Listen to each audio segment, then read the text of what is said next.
Right. Now, Nimoy grew up in Boston in a different time, in a part of the city that has perhaps changed more than any other. Our Josh Brogadir joins us now from the old West End of Boston with more. Josh? Mike Latoya, the West End looks nothing like it did when Leonard Nimoy was born right over there in 1931. Then there were half a dozen schools in this neighborhood, 32 different ethnic groups represented, and hundreds of tenement houses. But still, Leonard Nimoy's legacy remains here.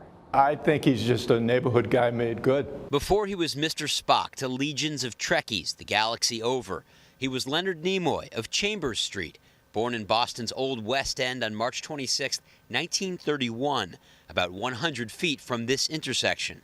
Born to Ukrainian immigrants, raised Jewish, he spent much of his time at the West End House and Elizabeth Peabody House, running track and, according to West End Museum curator Dwayne Lucia, getting an early bite from the acting bug.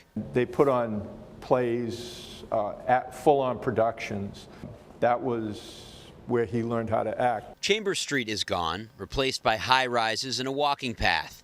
Nearly all the West End tenements were torn down in 1958 and 1959.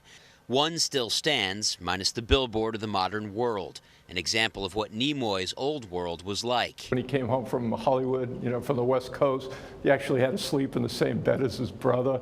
They lived in a very crowded tenement house like everybody else, where you might have 3 generations in a 2-bedroom apartment.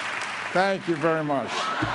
He never forgot his roots, greeting fans while receiving an honorary degree from Boston University in 2012 and returning here just last year to shoot a documentary, meeting with Lucia and others in the West End. The West End is gone. He was part of the West End. Now he's gone.